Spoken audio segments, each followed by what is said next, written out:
Hi, I'm Dr. Jon Dabach, and on this channel we watch videos and I talk about all things relationships to make your life a little bit better. Right now, we're going to watch a video clip from Jordan Peterson. But before you do, I want to encourage you to click like and subscribe for great insights on different videos all over the internet that have to do with relationships and my own thoughts from time to time.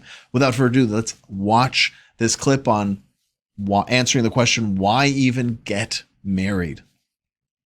Well, why get married? People want a partner. Half the dialogue that you hear between people, especially if they're single, is related to their desire to have a partner. And of course, half the dialogue you hear from people who are in a relationship is how to deal with problems in their relationship. But it's a very rare person who doesn't need and want an intimate relationship. And then you have to ask yourself, well, what does intimate mean? And the cheap interpretation of intimate is sexual, but that's a pale reflection in some sense of true intimacy, even on the sexual front, because true intimacy means getting to know someone. Yeah, getting to know someone. What does that mean? I think, you only have 35 seconds or so in a clip like that to give a little piece of wisdom, and it seems like it was part of a longer conversation. So that's something I would say worth looking into. Jordan Peterson is pretty brilliant. My one and only complaint is that sometimes he makes things sound more intellectual than they need to be, and it can alienate certain people. But at the same time, it also pushes people to rise to the occasion of actually being a little bit more articulate and verbose than they would otherwise be, with a little grunt of like, yeah, I agree, right? So give or take, there's some problems there. Let's talk about this intimacy thing. What is true intimacy? So I'd like to define it a little bit from my perspective as a couples counselor. I think intimacy means sharing your hopes, fears, and dreams. Hopes and dreams are a little bit different, right? Your hope is what you hope for your life and you actually think you can get it. Dreams are things that you would love, but you know that they're hard to reach. And then fears, right? And those three things kind of encapsulate who you are in many ways. And listen, there's going to be different categories. There's going to be sexual hopes, dreams, and fears. There's going to be social hopes, dreams, and fears. There's going to be financial, familial, parenting.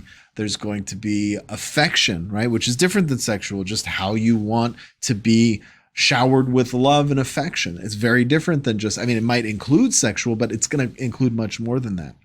And so learning what you want and learning what your partner wants is the essence of that intimate relationship. And when the relationship is great is when you're able to say, I can give that to you. That thing that you want, I'm excited to give that to you.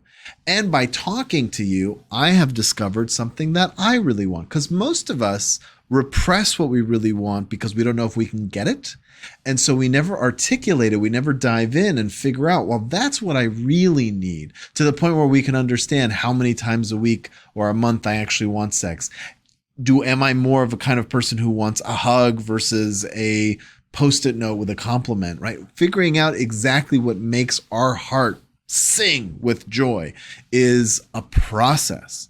And the reason that people crave this kind of intimacy is twofold. One, they want to give, right? People do want to give.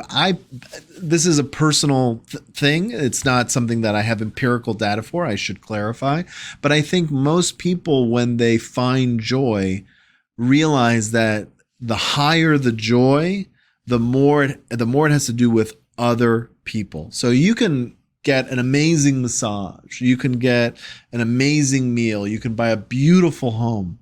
But if you're not sharing it with other people, or if you're not using that, you can't really use a massage, but the home, for example, if you're not using it to help others, it feels very hollow very quickly. And I could tell you, being in the Los Angeles area and having people worth an obscene amount of money sometimes who come to see me, that all of that money and all of those things that they can buy don't bring any kind of happiness that lasts for very long. The luxury item, they might have a nostalgic attachment to it, but the item itself doesn't provide joy. It's the memory of that moment they got it or the person who gave it to them.